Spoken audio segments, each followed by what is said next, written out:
Hey, folks, we already got people here.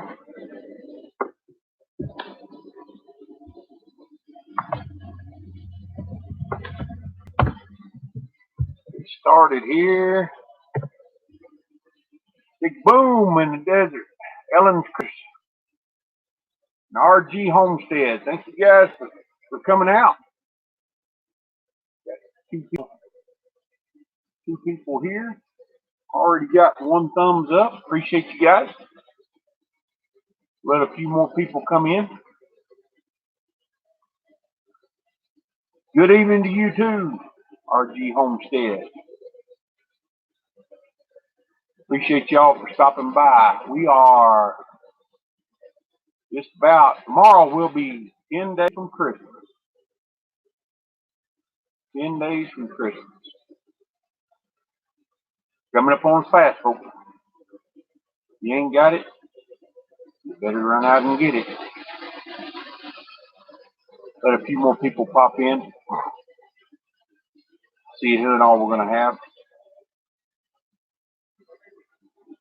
After last week, we were talking about essentials of homesteading and planning and everything. And then this week, I got to thinking about a few things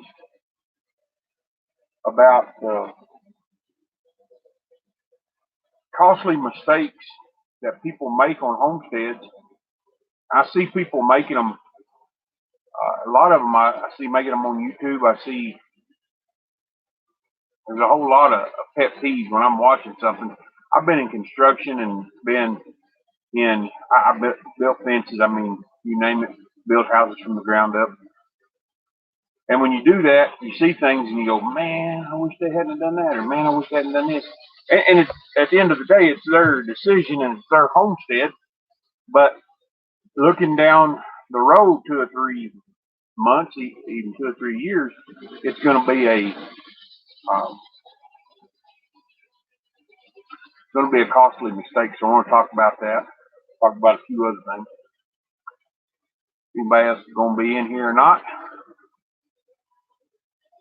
The number one costly mistake that I see people make. We're going to be talking about that tonight. Number one costly mistake. Y'all have to excuse me. I'm still congested in my chest. I had a pretty rough week. Started a new job this week. I'll be working in a warehouse. I pretty much run the warehouse at that location. So really good for me. I get off early every day. It's really nice. So it's gonna help us. I'm back on my feet. My doctor released me to work light duty, and I'm basically sitting at a desk. So no big deal. No big deal there. Got a few more people coming in. So I don't know whether to start at the top and come down. Maybe I'll start at the top 10. I really don't have top 10. I've just got some that I see people making, mistakes that people are making. I got them wrote down over here. If you see me looking over this way, I've got them wrote down. And the number one, and it's one of my pet peeves, is fences. I see a lot of people making mistakes with their fences. If you're going to do something temporary, if it's not going to be permanent, electric netting is good. Electric fences are awesome. You can put them in, you can put them out. But I see people putting up woven wire fences, barbed wire fences. I see them putting a lot of different, something off my computer here just a second. I see people putting in a lot of big heavy duty fences, and the very first thing they do, they go out there and they dig a post hole. I seen some folks the other day. They put in a 12-foot gate. I was watching this on YouTube. Put it, and I'm not going to name no names. I don't want to call nobody out. They put in a 12-foot gate, right? They dug the post hole. that they're going to hang this 12-foot pipe metal gate on. Just one post, no bracing, nothing. Which, I mean, there again, it's their homestead, but they hang this gate, they put this post in, and most posts are 8 feet tall. And, you know, they dug a hole and they stuck the post in and it's towering over them. So I'm looking at it going, there can't be that much post in the ground. Maybe 1.5 feet. If they're lucky, 2 feet. I'm a 6-foot guy. If I walk up beside a fence post that somebody's put in and I'm 6 feet and I put my hand above my head on top of it, or even, you know, right in here, it ain't in the ground very, very far. And it goes back to the old saying, time is money. You spend time out there digging that hole, you're spending energy. And the older I get, the more I get this. The more tired I get, the more I get this. I don't want to have to dig that post hole again. I would rather spend the time to dig that. Sounds like a lot of newbies on the Homestead, RG says. Yeah, well, and you'd be surprised. You'd be surprised at the folks out there doing it that have been homesteading for a long time. And the thing is, it won't be long. They put concrete in the hole, but this post is only in there 1.5 feet, maybe 2 feet. And you swing a 12-foot gate on that one single post, it's not going to be long. You're going to be picking that gate up. So not only did you waste your time setting that post and putting the gate up, now every time you get out of your vehicle to drive up your driveway, you're going to have to pick that gate up and swing it around. So you've made your life twice as bad, twice as hard. So why not just take the time, dig the post hole right, build a brace, hang the gate on there, and then you don't have to do it again. Then if you want to come back, you can throw some fence on there and take right off. And I see a lot of people doing these little things like this, these post holes. I see people stretching wire, woven wire by hand.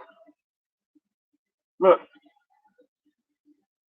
if you're going to put up permanent top wire fence, number one, the rolls are heavy. I mean, you get a 320-foot roll of field fence. I think it comes 330 feet. The last ones I bought, a field fence. I don't care what kind it is, whether it's real short or you're getting the full 48-inch wire. They're heavy. So you don't want to have to handle that wire a whole lot. And I'll see them stretching it by hand. Now, anybody that has had livestock around field fence, if it's not stretched tight, they're going to walk it down. They're going to push on it. In the yard says, good day from Australia. Just jumping in quickly, say good day. Thanks for jumping in there. Appreciate you all the way from Australia, man. I hope you're doing better. RG Homestead says, no, I won't. I have helped too many, and they think they know more than you do, having been off grid for some time. Yeah.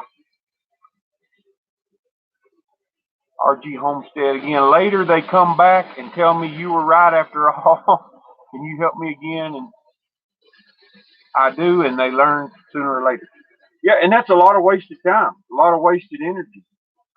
You know, you're doing better. Good. I appreciate that. Glad for giving us an update there, Josh. So they're stretching wire by hand, and when you put up field fence, you need a really good, solid, not just one post. You need a really good, solid brace built. You need some type of way to stretch that wire. Big Sky is also wasted money, RG says. You're right there. And these are costly mistakes that add up.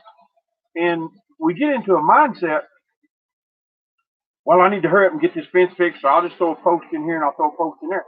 Well, that's wasted money. And and it'll get to the number one. I'll count down. And you guys can jump on in there with costly mistakes you've made. I know I've made some in the past, um, but I really want people to avoid these traps. So I'm trying to bring some of this stuff out because mainly who I'm wanting to reach, and you guys can help. I'm wanting to reach those people that are taking off on this journey and wanting to get out there and start homesteading. So you've got to have something really solid, and you've got to have a way to stretch it. Some friends of ours, Big Sky at Night, they took and they stretched their wire right. I seen them out there with a come along and a truck, and they put a board on each side of the field fence and they stretched it. So it's really good. RG says, don't get me wrong, I have wasted some over the years, but I learn as well. You learn as you go, for sure. So time is money. If you're going to install a fence, install it right. I see a lot of people driving T-posts in, and like I said, in a temporary fence that you're going to take and pull back out, I can understand not driving those posts to China, but if you're going to drive steel posts, bury that foot pedal. I've seen a lot of fences here lately where your foot pedal, and what that foot pedal does, it keeps the post from twisting on that T-post. Bury that thing. Get it down there. And most of us out here have got pretty decent soil. There's few places where there's some rock. Nothing like in Tennessee. In Tennessee, they call it Rocky Top for a reason. I installed a lot of fence in Tennessee. That's what we did. That was our company. I have jackhammered a lot of rock putting in fence posts. But if you don't put it up right, particularly when I was doing it, I have customers coming back and I got to go back out there and redo it. So I really want it done right, and it will save you time and energy in the end. RG says, even when done right, the cattle will break the lines. That's just part of living off grid in the free range state. We had a discussion this week about that. There was some folks had cattle on their land. Jim and Jessica from over at the Green Dream Project, they've had cattle on their property. And we kind of got into a discussion with some of the folks there and putting on comments on their pages. And it's the truth. It's part of it. If you're in a free range state, you're gonna deal with people's cattle. That's why I like high tensile fence. High tensile installed correctly with the right charger on it, they're not going to get to it. That's one of my things. The other thing is sheds. I see people building sheds. They hurry up. They've got to take and get a shed up for whatever purpose, maybe to house livestock, maybe to house something, maybe for storage, and they take and they run through it, and they make it out of what should be a 6x6 is a 4x4. What should be a 2x6 is a 2x4. And the way things are put together, there's a lot of different ways out there. I think everybody that's going to attempt to build on your homestead, I think it's a good idea if you go over to some of these other pages and watch some builders, not just homesteading pages, but go watch some building pages, go watch some construction people building sheds, see how they do it, and spend some time there. If you're gonna go out there, gather some skills before you start building yourself, and watch some people out there that's gonna do it correctly, and get you some ideas and get you some things in your toolbox that's gonna help you build. And that right there alone, just the time you spend watching those people, putting a few little ideas. There's building workshops. I think one of the best things out there, I know particularly down in southern Arizona, and I still think some of them call it northern Arizona, but if you get down in there around Douglas and some of these places, they do put on workshops for building off-grid type houses. There are you can get online, you can look at forums, and there's a lot of people out there building with a lot of different materials, earth bag, rammed earth, um, there's was earth ship. There's all kinds. There are workshops where you can go and participate. You might have to pay a little bit of money, but if you go and participate, that right there is worth a lot of money. It's going to save you a lot of time in the end.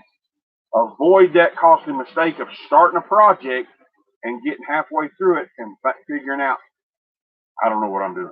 Hey, I've been there. Okay, I've been there, and I had to go get help and come back. So take the time to educate yourself and not just, well, I think I can wing it. Take the time. Take the time.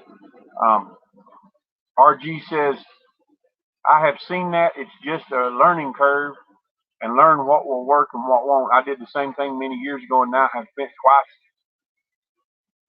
and much all over. I know I have. I've learned, but I took that, and I don't want anybody else to make that mistake. You know, people ask me sometimes, I'll buy a book, and when I first started buying books, you know, man, you really like books. If I can buy a book and I spend $20, and the person who wrote it and put it together is 60, 50, 60, 70 years old, and I can learn everything that they learned about this subject in $20 worth, and I got it in my hands. I don't have to live that 50, 60, 70 years to learn it. I got it right here in my hands for $20. I'm gonna take it. I'm gonna spend that $20. That's money well spent. Well spent. So take that time. YouTube is a free resource. It's out there. Look things up. Look things up on Google. I have got probably 10 different books on building, and I build houses. But there's still things in there that I see and little tricks and ways to do things. I'll be looking through it and I go, oh yeah, man, I could use that little technique right there. I could use this right here. Tell you a story about my nephew. He was the only person on the crew who actually read the insert for a triangle square. He read the insert. He showed us some things that I had been using a tri-square for years. And he showed me some things I had never seen before because he read the insert. He read the little booklet that came with it. Those are things right there you can take with you. And it will keep you from making costly mistakes. Time is money, and if you cut a board wrong, you use a board wrong, that's a board you can't reuse it somewhere. If you cut it wrong, you can't use it somewhere. Go spend the time and the energy. Learn that before you start out.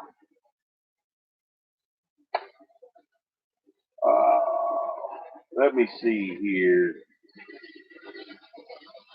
I think people buy a lot of unnecessary equipment. They buy a lot of unnecessary gadgets when it could be condensed down to just a few items. Costly mistakes always happen if you buy an item or a tool that only has one purpose. On a homestead, everything has to have multiple purposes. They have to be multifaceted. You've got to be able to use those things in a lot of different areas.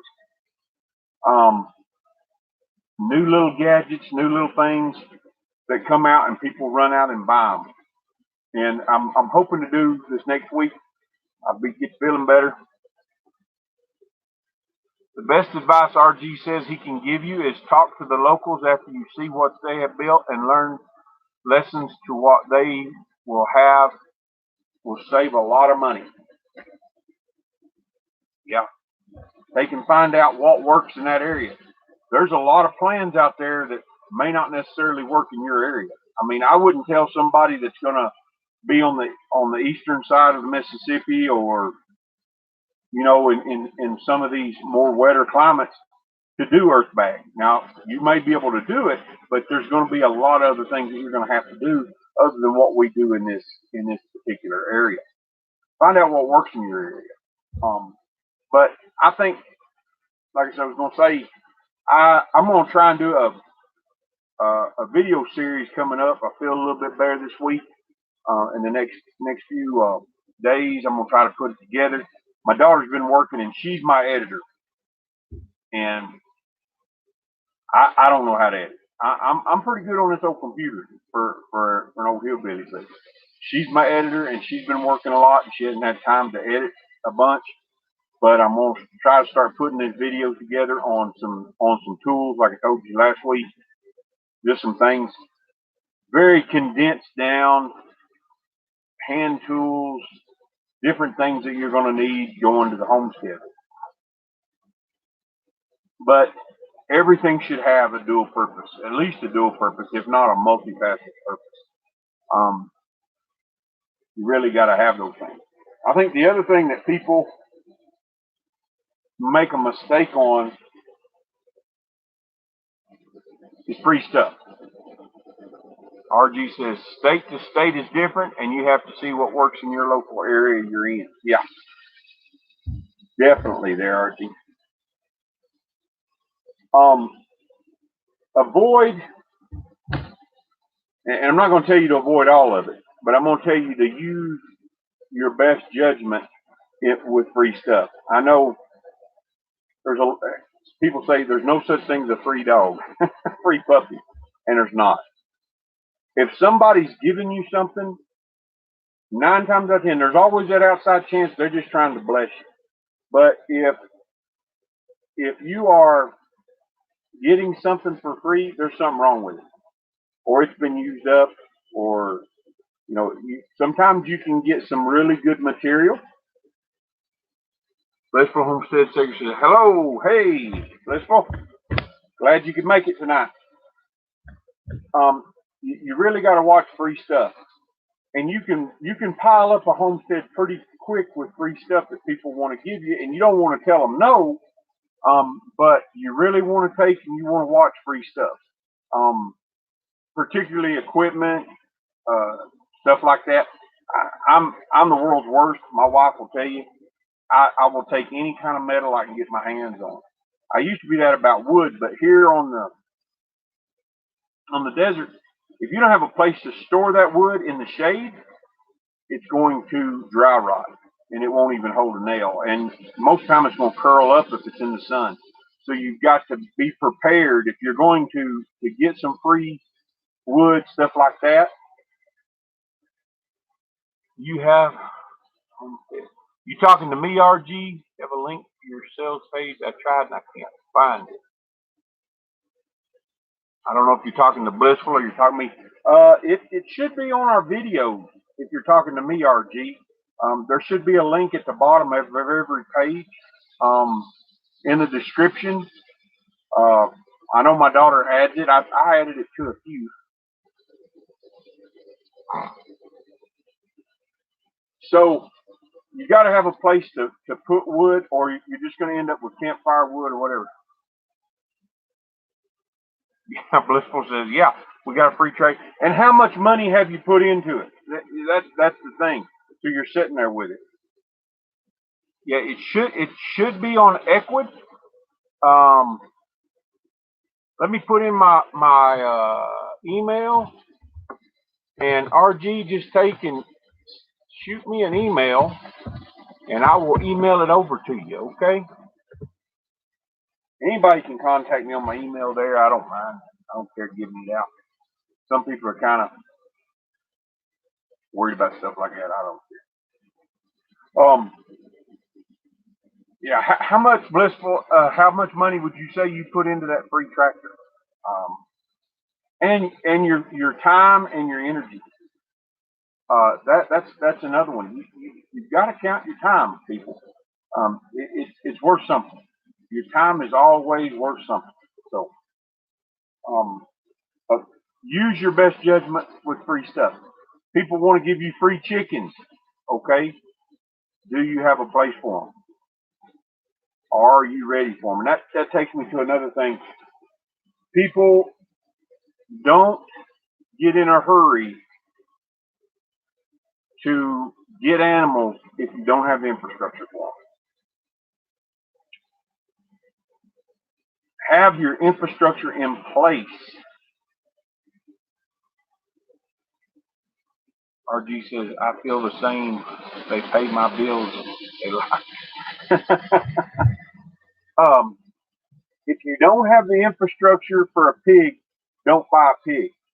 If you don't have a proper place, if it's wintertime for chickens, don't buy the chicken. Don't even take a free chicken because it's going to end up, you're going to be rushing around and you're going to build something that later you're going to just have to end up rebuilding, going back to the building part, being in a hurry. So don't take and get things before you're ready. One of the reasons that it's taken us so long, and I feel like it's taken us a long time, other people it may not, and why we're where we're at.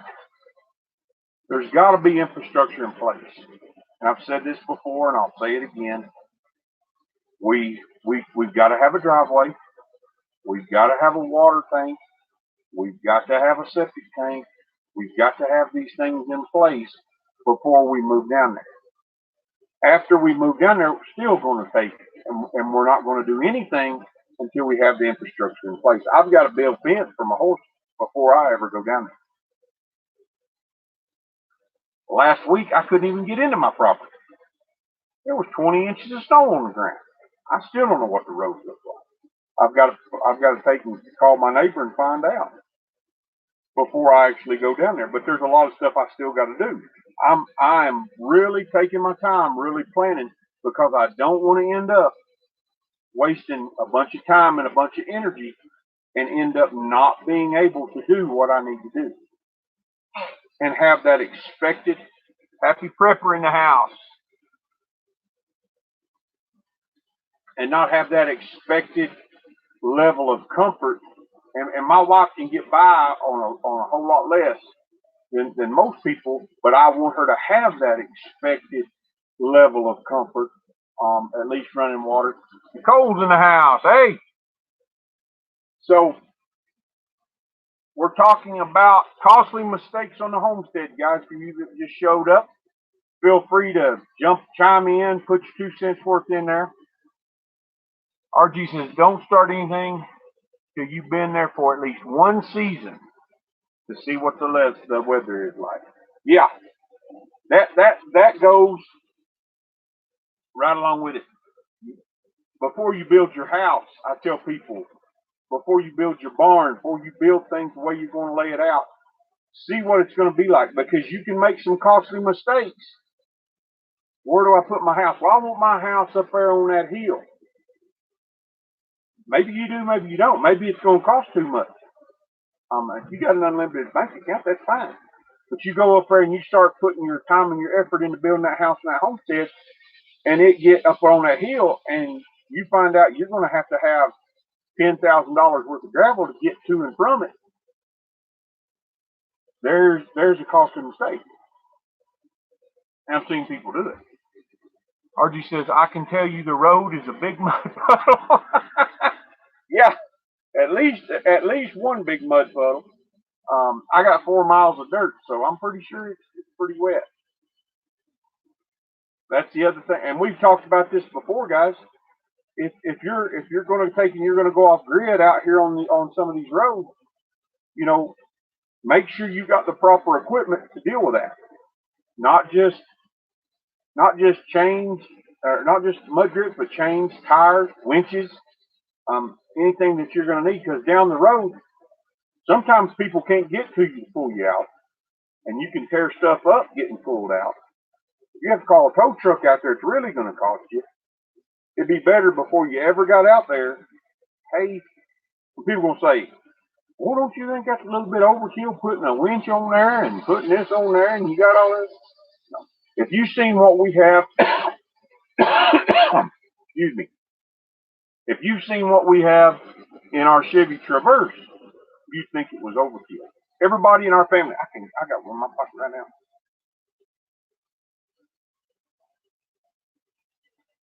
Lighter. I don't smoke. All right. Nobody in my family smokes. Every one of us have a lighter. The girls have lighters in their purses. Me and my son have lighters in our pockets. We have extra lighters in the car. We have extra lighters in our go bag. Let me show me. I'll grab my go bag. It's just a simple backpack, guys. Okay. Out here, this can save your life, and I'm going to go into this a little bit more in depth. I really didn't want to go into it, not full time, but this has got everything I need in it to spend a night in the wilderness, not just in a car, in the wilderness, at least one night. I got some water in here. I got some food in here. I got matches in here. I've got a multi-tool in there. But at any rate, every one of us have a lighter. People say, is that overkill? I don't think so. You never know what's going to happen. So every one of us carry a lighter. The basic essentials of life to maintain life are food, water's first. Water, food, shelter, those three. If you've got those three, fire, you're good to go. 4. So you can do without food for a long time. Okay, water you can't do without. You'll die within 3 days with no water. Food, water, fire, shelter, you're good to go. You can stay alive. I've had to sleep in my vehicle overnight, many nights. I've ran out of gas. There's nothing open. I've had to walk to go get fuel. So we carry a lot of things in our vehicle that most people probably don't. But I'll go through it. RG says, I got you. We have 6 miles of dirt road off the hardtop. And we've got 9 overall, but there's 5 of it that's pretty well packed, and it doesn't really get that bad. There's a lot of rocky spots in it. But when we turn off of it, it's nothing but just old clay. We've got some red clay under our sand, and it makes a pretty good road bed. But when it gets wet, it gets pretty bad. So having those proper things in place to get off road, to live off road, you need to be able to carry those. Like I said, I'm going to do a series on some tools, my to-go bag, the stuff that's in our car, that sort of thing. Trying too many things at once. You're going to have chickens, you're going to have hogs, you're going to have cows, you're going to have sheep, you're going to have, I'm going to do a greenhouse. I'm going to do this. I'm going to do that. After we get to the homestead, at whatever point that is, and look, we don't have a time frame. We're just living life. We're moving that direction, and that's where we're going to retire. I'm looking forward to retirement down there. And I want it in place that when we finally do get down there, it's not a struggle for us, that it's an easy transition, okay? But when we get down there, when we're finally down there, and there is going to be infrastructure in place so I can do more than one thing, but I'm going to probably focus on, because just us, we've got horses and dogs. That stuff's a given. Our convenience, our comfort zone has to be there. Okay, we have to have that first. Then our horses. We have to have a place for our horses that is gonna keep them safe. That where we can provide for them and take care of them. Those things are already there. And let me tell you, sometimes the horses are a full-time job. But I'm not going to try and have chickens and hogs and sheep and everything all at once and a greenhouse and try to do all these things at once. Because if you get spread too thin, you can't focus your energy, number one. And number two, you can't focus your money, your monetary resources. But then you don't have that time to research things and to do things the way you want to do them, and succeed at all of it. you kind of do mediocre at all of it. I'd rather do the first year, I'd rather focus on the greenhouse. Get the greenhouse where it needs to be. I don't want to have to be worrying about building, you know, barns and pens and stuff like that if I'm working on that greenhouse. I want to get it good and operational to where it's more at a operating level before I go pour my energies into something else. RG says your health is another issue to deal with, not so much age, just how you're doing and can you do it on your own.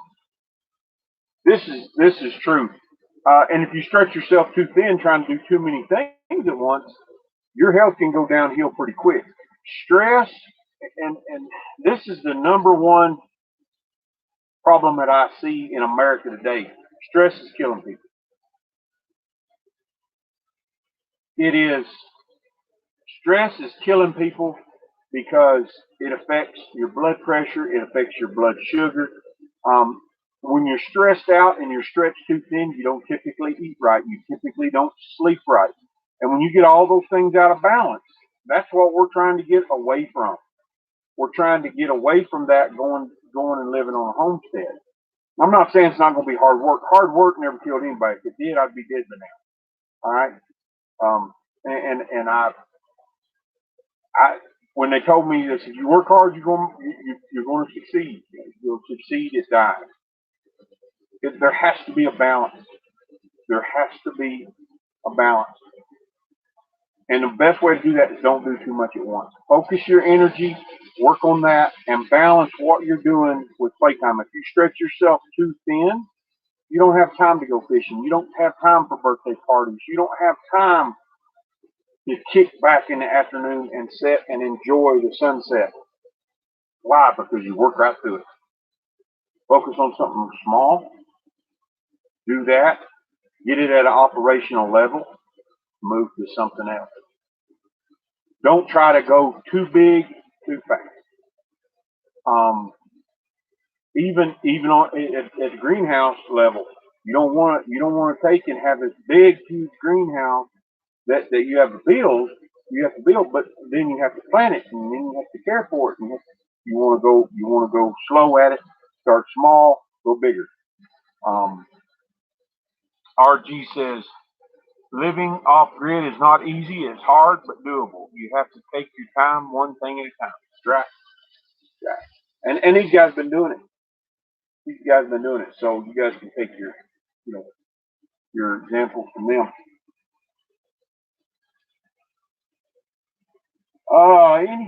Any other mistakes out there, you guys? We've got 4 with us right now. I know a lot of people said they were going to watch us. And I think Paul and Adrian have got a live stream right now, and I think Plant-Based Homestead Preppers got one going right now. There's a lot of people I think were live.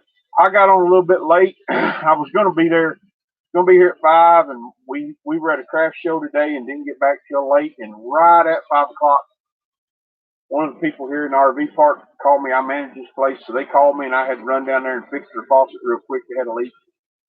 And I had to run back, so I just said, well, we'll do it at 6. If people show up, they do. If they don't, they don't.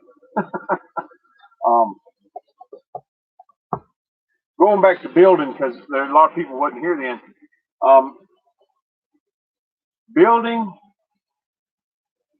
the proper way, and a lot of people say, well, I can take and I can skimp here and skimp there. If a post needs to be a 4x4, don't try to use a 2x4. Nicole says I'm watching from work, so I'm hit and miss. Sorry, that's all right. We're just glad you stopped by there, Nicole. If it needs to be a 6x6, don't use a 4x4. Yeah, there's a big cost difference between a 6x6 and a 4x4, but that 6x6, it's going to last a lot longer. Wait until you have that time, wait until you have that money and buy that 6x6 instead of that 4x4. Don't use a 2x4 when it really needs to be a 2x6. Don't use a 2x6 when it really needs to be a 2x8. And I'm going to cover some stuff like that a little bit later down the road. I'm going to cover some different ways of building some of the things that we're going to do. So, um, what does RG says? Water and living off grid. You have to take water issues, both house and greenhouse. Do and don't. Do or don't. You have a water harvesting system or a well. Blissful Acres off grid says we should have fenced the property first. Money saving right there. You know, that goes back to what we talked about last week, planning. And here it is. Here you are. Blissful says, man, we should have fenced that property first. That would have kept a lot of things out. Time management, worries about cattle getting in, cows running over your stuff, tearing down stuff, possibly tearing up resources. I know we was watching Jim there a couple weeks ago. Some cows come in and they could have really tore down his solar system. And he threw up a little old cheap temporary fence, and now they built a big fence. And he did a pretty good job. I'll have to say, him and Jessica did a pretty good job. They built him a good fence, perimeter fence, keep cows out. But what if those cows had got in there and tore down his whole solar? Though that component right there is probably his solar panels alone. You know, I think he said it cost him $14,000. I mean, so those solar panels are a good bit of that. I don't know exactly how much his solar panels cost, but if it's $3,000-4,000, think about that. When a $1,000 fence, you know, all said, all done, could have stopped that for money saving. Takes the time to do it right the first time. RG says, the same time, look at the cost. You can double up on the makeup for differentiating in size of lumber. Yeah, you have to take and I was, when we were building for people, we really looked at the cost of different material. We had to have the same structural weight and size from it, but we had to take and weigh that as just part of planning project thing. Blissful says big greenhouse. It's hard to warm in the winter without a stove or something like that. So you have to take and you have to think about those things. Take your time, and that's my number one. I'm gonna get to my number one. My throat's really giving me a hard time, so I don't know how long we'll stay on here tonight. The number one costly mistake. Blissful says, in a windy desert, overkill is best. Build bigger than you need. RG says, good issue. Winter here in Arizona is not easy. Check out your area. And we've been here lately. We've been having a lot of fluctuations. This has been some wet years here. I grew up in this area, and we're getting more rain and more snow than we usually get here. So it may be one way one year, next year may be another way. So build for things that could happen. That's my deal. It's better to have it and not need it than need it and not have it, because the needing it and not having it are really costly mistakes. But the number one costly mistake, from start to finish, I'm gonna take it. I'm gonna hit this. People move too fast. Wherever you're starting out at, wherever you're wanting to go, people move too fast. And I think our society drives that. We started this journey 3 years ago. And this is where we're at in our journey. We've got land bought. We've got a camper on our land. We have improved the road in and out. Not good enough to build a house yet, but we have improved it. We've improved the land. We've worked on the land. We've trimmed up some of the trees. We've got things started there. We've collected some things that we've needed. And we're moving real slow. But 3 years ago, if you go back 3 years and you look at what we were doing, we were online researching. We were watching people on, like Joe over at Homestead and all that. We were putting the time in, trying to formulate what we want our end product to look like. And I'll tell you, our minds have changed along the way a lot. And they may, that right now, I'm all about building an earth bag house.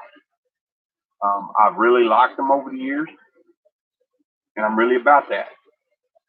That could change. I'm not going to say it's not. I, from all the research I've done in the county that I live in, I think it's our best shot. Don't move too fast. Because if you move too fast and you get into something and you find out it's not all it's cracked up to be, you got to go back and you got to start over. And that's a costly mistake. Go slow. RG says take small, take time, and learn your way, learn your area before you jump in with both feet. You may be much happier overall and save a lot of money.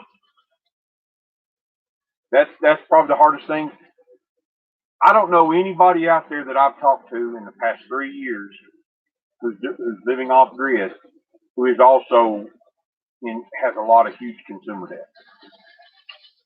In fact, and I'll say this, and I could be wrong, most of the people out there that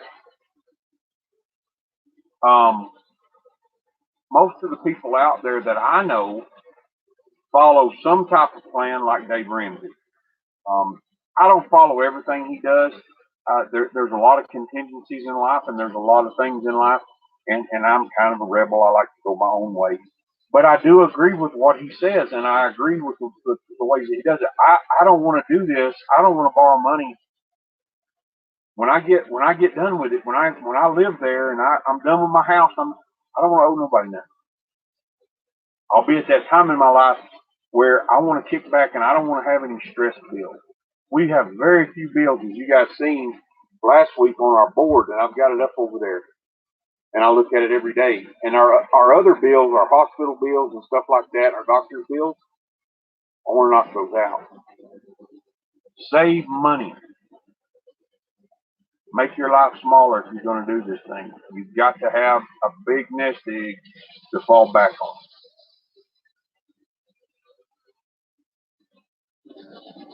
Blissful says, Rob glue used 2x4 works. Glue used. I'm not sure on that one. RG says it works and will give you the snow load that you're looking for. All what it's for. Are we talking about glue lamb? Glue and 2x4 together. Maybe. I'm not sure there, guys. Something pop up on my screen here. Always got something popping up on my screen. So, costly mistakes. Remember, just because it's free or just because it's not costing you any money doesn't mean that it's not going to be a costly mistake, because time is money. If you're going to put up permanent fences, take the time to do it right. You don't want to have to redo it.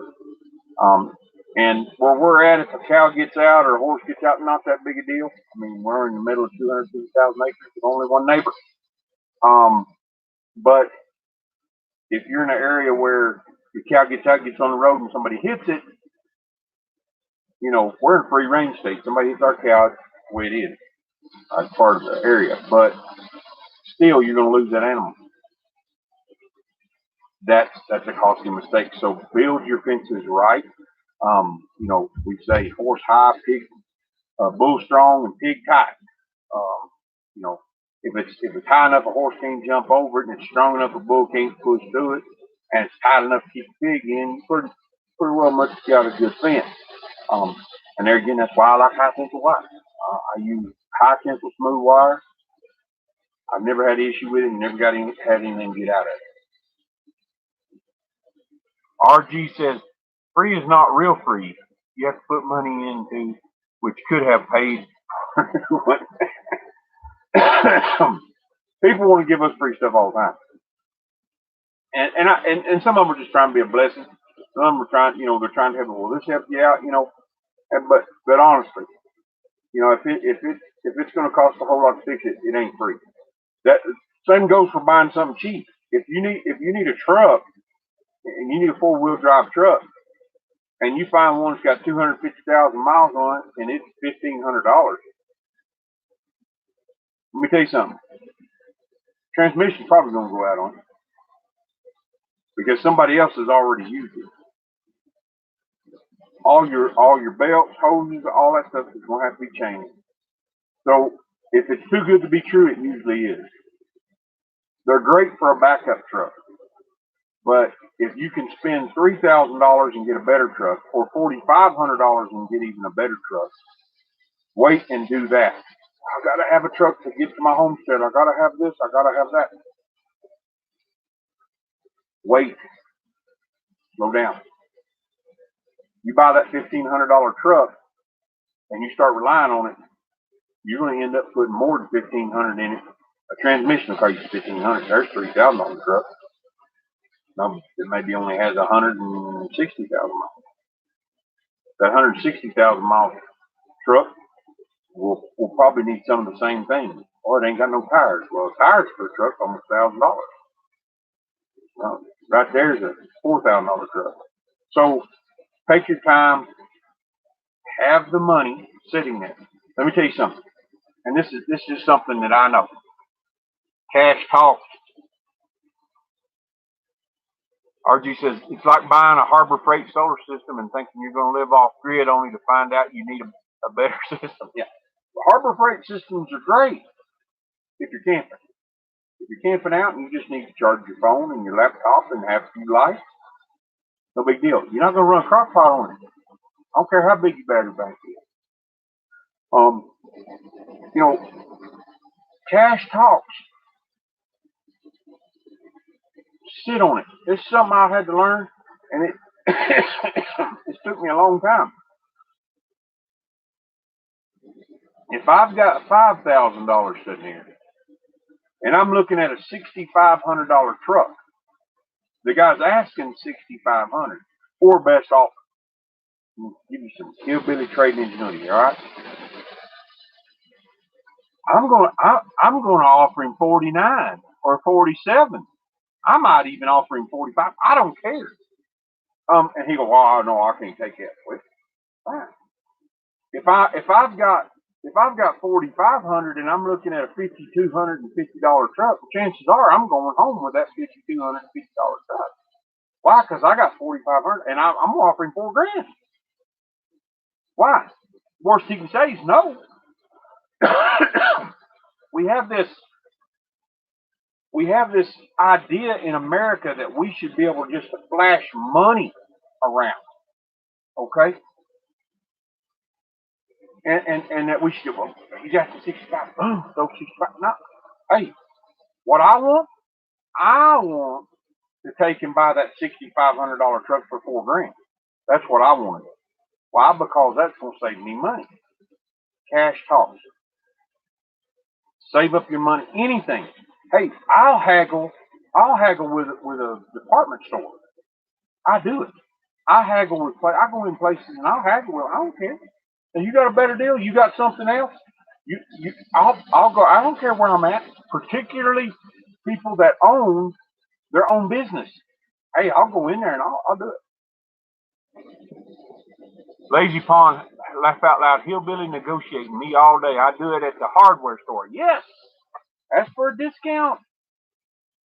And if you've got cash talks.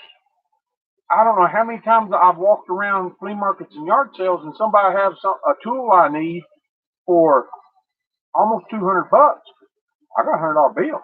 I'll pull that $100 bill out and they're like, "Oh, okay." I don't know how many other things I bought doing that. I like to buy deals. I like to buy from places where people actually have control over it. We're talking about saving money here.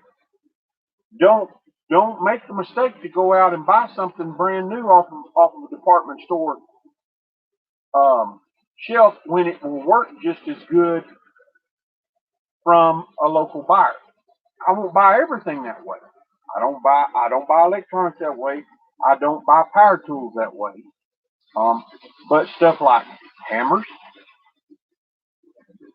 tool kits, post hole diggers, all that kind of stuff is pretty primitive.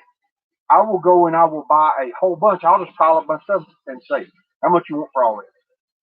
And I'll pay them one money. And then I've got a whole bunch of tools.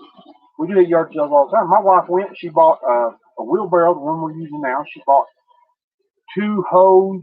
She bought a rake, a shovel. She bought a Nikita chainsaw, which didn't work out. And I told her to buy it. Um, Learned my lessons on Nikita chainsaws. That was a month I lost. Had to give them 15. I lost $65 on that deal. Costly mistake right here. Don't buy chainsaws used. Don't do it. I don't care if they're running when the person hands it to you. If you're going to buy a chainsaw for your homestead, go buy a brand. I'm not a small engine mechanic. Okay, I can do a little thing. I can tune a carburetor. I can change the plugs. I can clean the filter. I can clean one up. I can put chains on it. I can sharpen chains. But I cannot work on small engines. Look at that. I can't. That's a little. I digress. I don't buy some. I buy a brand new chainsaw if I'm going to buy a chainsaw.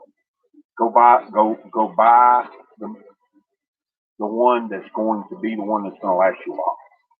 And I try to buy a really good brand name chainsaw.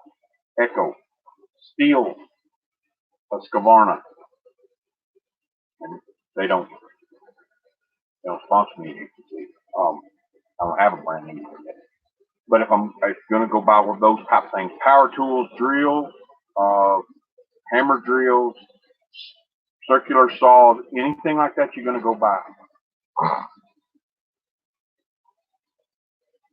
RG says never on the one. Get new on chainsaw. Yeah, get a new one on the chainsaw.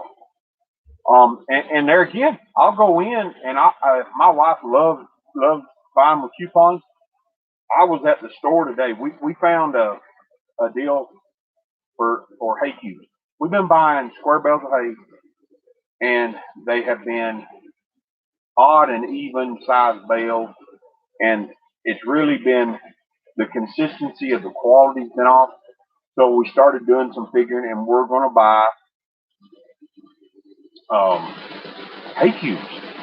They're easier for us to carry. There's no waste, and we get a more consistent feed for our horses. We're trying to downsize what we're doing. We're running here, we're running there, and there again, people will run all over town to save $5 and spend 10 in gas. I'm not that kind of person. I'm trying to condense down to where I don't have to travel all over the country to buy what I need. So we went and we bought hay cubes. I'm on the phone over here looking for a coupon. So if you're going to buy from a department store, you're going to buy from a hardware store, see if there's any rebates on that. There's a lot of tools out there, chainsaws, weed eaters, stuff like that you might need. You can go to the factory site and get rebates back, and when you go in, you can actually take and get it cheaper. End of year closeout. This is just my hillbilly technique. I'm just going to give you some money saving stuff here. End of year closeout. Stores after Christmas, between Christmas and New Year's, start closing out. They start closing out items, and they're trying to get as many things off their shelf as they can for inventory. So go look on the reduced aisle. Go look on the clearance aisle for things you've been looking for. Now, don't go back there and buy something that you didn't have on your list. I try to keep a running list. These are the things I need. I talked about it last week. I've got my goals, and I'm not so hard on my goals that if I find something that's on my list, hey, we need that right there, that I won't spend money on it. But I'm not going to just go buy it off the shelf where it's not a money saving thing. I got to answer this. It's probably my wife.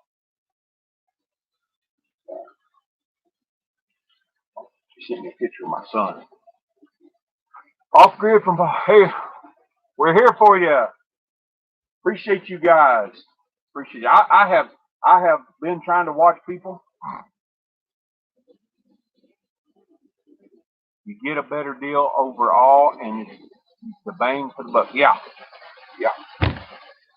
I've been trying to watch some of you guys, trying to catch up. I was feeling bad. I actually had to go to Albuquerque, Paul, Adrian. I went down there for a while, and I was doing some training on this new job I had, and I had this gunk in my chest congestion. So I would get off work, go and take a hot shower, and go to bed. I really didn't watch a lot of YouTube, and so really got to catch up on a lot of guys. But I appreciate you being here, and you guys.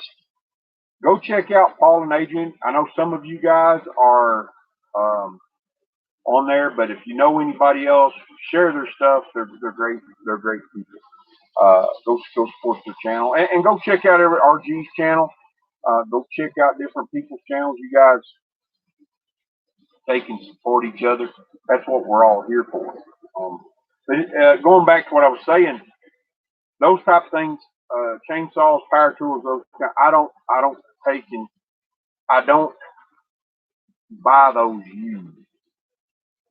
RG says, how's your knee? My knee is good. The doctor released me to go back to work. So I actually switched jobs. The place where I was working when I got hurt, I had another company call me and asked me if I wanted a position at their warehouse. So basically, I'm a warehouse manager, warehouse clerk. I'm pretty much the only guy there until somebody needs something. So my knee's doing better. They released me to do light duty, and basically, it's just a desk job. I have to load some pallets, but nothing weighs more than 10, 15 pounds. So no big deal there. And it's a lot better job. I'm off by noon every day. So, I've got the rest of the day to take and manage the RV park. I go in pretty early, but those are the hours that everybody else is sleeping. So RG says, glad to hear you're doing better. Yeah, I praise God. I mean, I was hurting, and then I got this stuff. My son had it. I'm not sure what it is, but it is hanging on. It really won't go away. It's coughing and kind of stopped up and stuff. But my knee's doing awesome. I've still got some physical therapy to go through, but I am doing better, and I'm able to walk. So, okay. So money saving ideas. Money saving. Paul, do you have any costly mistakes out there that you've made or that you know other people made that we could all learn from? That's what we're all here for. I don't have all the answers, folks. I do these talks so I can hear from you guys. Every time I hear a little bit of something that helps me, I put it in my back pocket, put it in my bag of tricks, and I take it down the road. And I try to show it to somebody else, not because I want to be a know-it-all, but hey, I don't want you to make the same mistake I did. So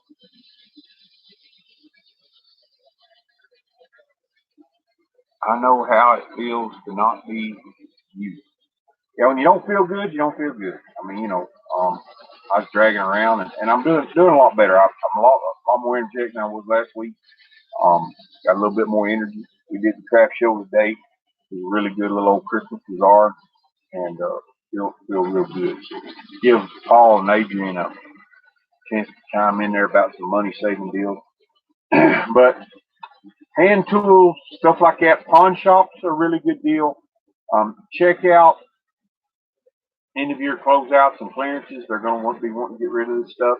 They're going to do inventory the first of the year. What else? Always never pay full price if you can. Never do that. Never. If somebody's offering, they've got this piece of equipment for $500 and you need it.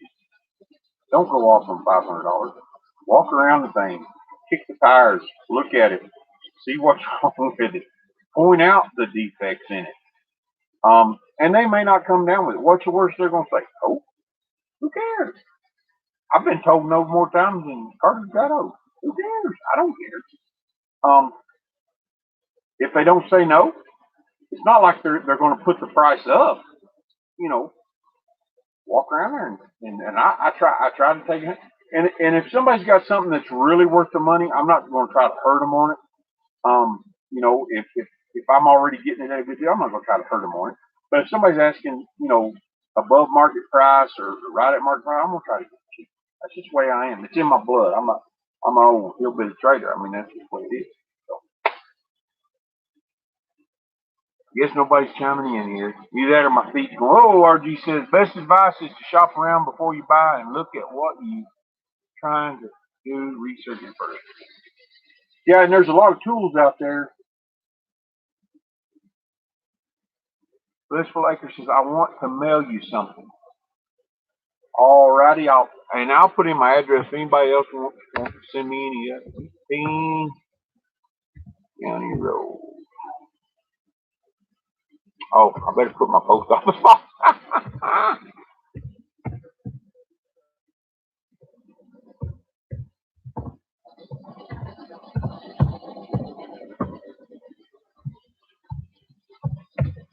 In my post office box, and that way I'll get it. If I send you my other one, I will not get it.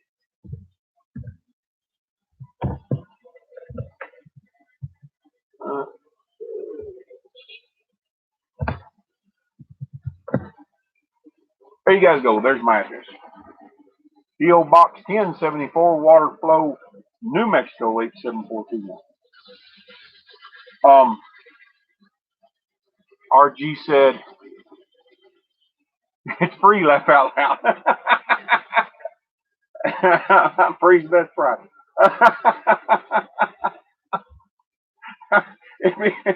Hopefully it's not cash on delivery. But Nicole says, where's what? We are just outside. We are between Farmington, New Mexico and Shiprock, New Mexico right now. We are managing, and I'll go through this, we are managing an RV park while we're building our homestead, which is about 3 hours south. So a lot of people sometimes think we're on our homestead. I have people contact me and, they'll see something. They say, well, there's a lot of houses around there. I thought you said you lived out in the middle. Well, it's because we're staying here. I work here in Farmington. We travel down to our homestead and work on our homestead from here. And I covered some of that last week. Anyway, don't pay full price. Cash talks. Cash talks. And if you're not familiar, if you're going to go buy something you're not familiar with, find some old person that's knowledgeable, that knows what they're talking about, and take them with. Take them with it. And if you're not a really confident trader, find somebody who is, take them with you.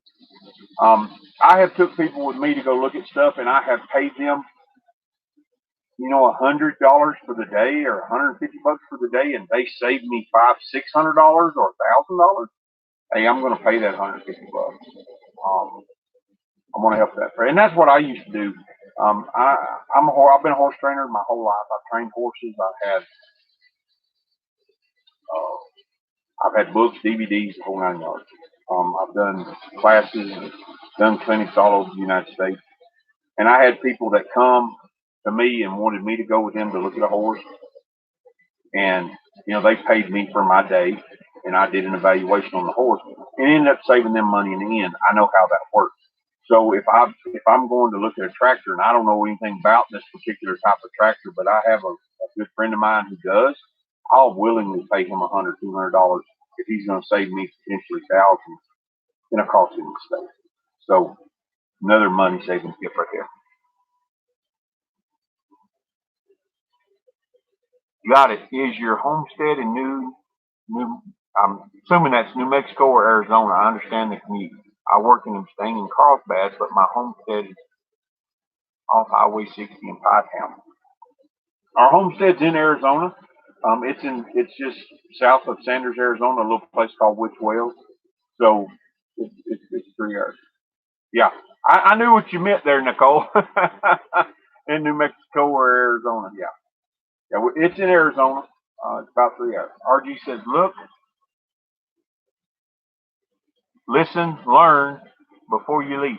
This will save you a lot of money. Overall, it has had some time. At least sleep on it overnight before you do it. Um, and I think I heard a guy one time. He said this about any big purchase, whether it be a car, land, house, equipment, um, anything over $1,000, he would sleep on it first and see how he felt about it in the morning. I know I've had things happen where I really wanted to buy certain things, and for whatever reason we couldn't get to it that day. And if I had went that day, I would have bought it. But the next day, through prayer, um, uh, supplication, just thinking about it, I just didn't get as good a feeling about it as I would have if I had went and done it right then, because I was caught up in it. So I really didn't give God the the time. I didn't slow down. Number one, number one money saving tip: slow down. I didn't slow down, and the next day it's like, you know, I probably we really don't need that. So I didn't. We didn't buy it. I didn't save money. Turns out it was a bad deal or something was wrong with it.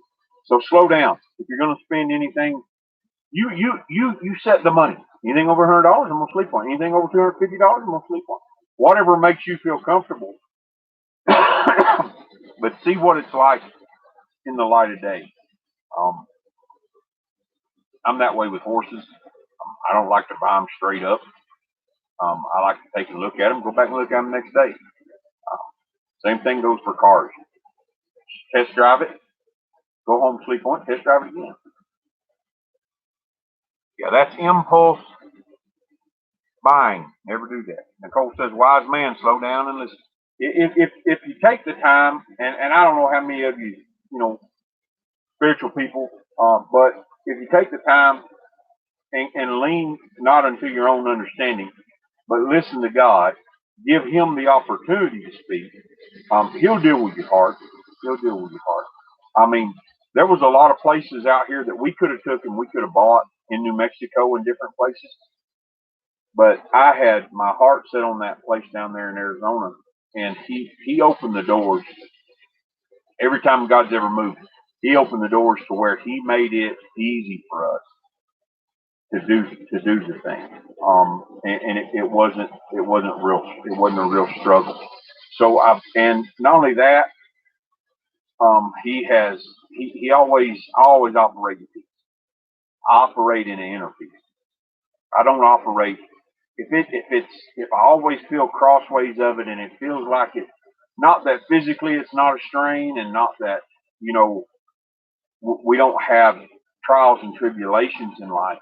I'm not saying that. There's a lot of good things that have trials and tribulations. Our journey out here, like I said last week, but there's a peace. It's an inner peace, and you feel it when you follow God and you follow the way He wants you to go. And I'll just tell you this: everybody, God has a plan for everybody's life. You don't believe it? Read Psalms 139. He weaved us in our mother's womb. He has a plan for us. And life will go much better if you stay within the parameters of the plans He has for you. Jeremiah, he says, I know the plans I have for you. They're good and not evil. So if you stay inside those things, work out. If you don't, it's like old Paul. It's hard for you to kick against the prick. So I follow God. And it don't always happen in my timing and as fast as I want, but I follow Him and I follow that peace. And my life goes a lot better. RG says, my mama told me a long time ago, if it was meant to be, it'll be. But if it's not meant to be, there's a reason for that. Something better's coming down the line. He'll keep you out of trouble, that's for sure. God will. He'll keep you out of trouble. Not sure who else, where else we could go with this. Um, avoid those costly mistakes. Um, and I'll probably say this every time I'm on here. Plan, plan, plan, and plan some more. If you have a plan, have a contingency plan. Have a backup plan to your backup plan. And a lot of times, and I'll talk. Blissful says, "Oh heck, a couple days just convinces me how much I want it." There's some things like that. Um, I lost my train of thought.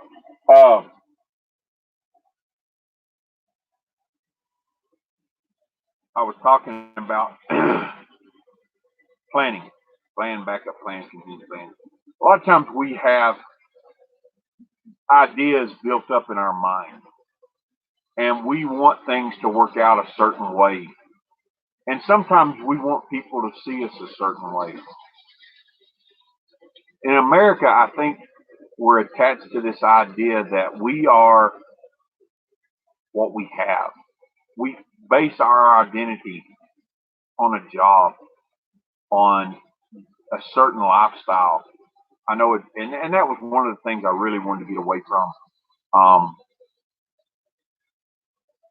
back in Tennessee. Is everybody was caught up in their identity was based around maybe their social circle, maybe their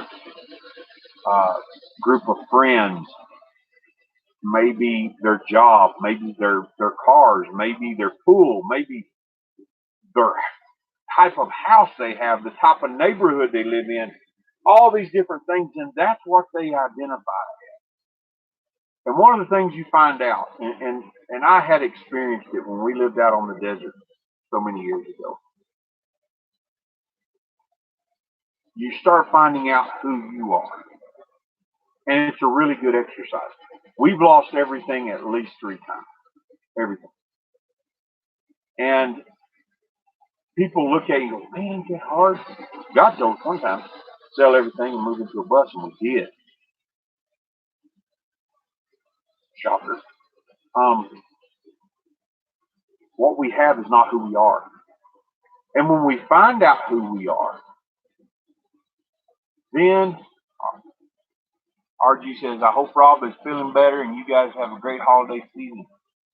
I hope everybody has a good holiday season.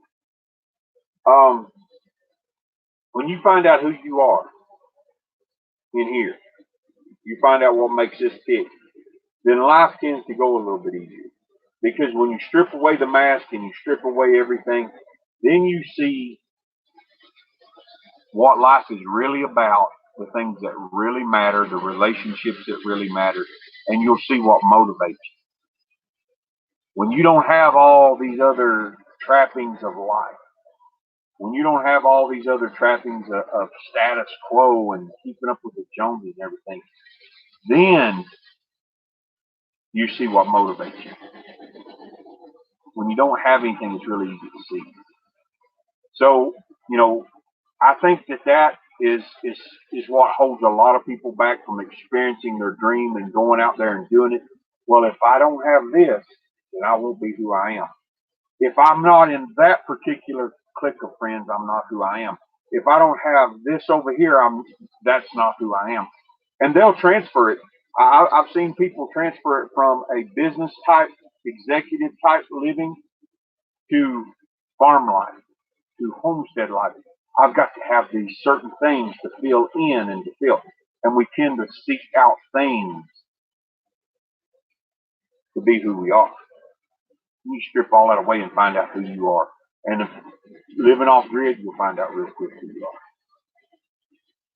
You'll find out really who you are. And that's the most important thing. Find out what motivates you. RG says, believe in good and know yourself. Life will be so much easier overall.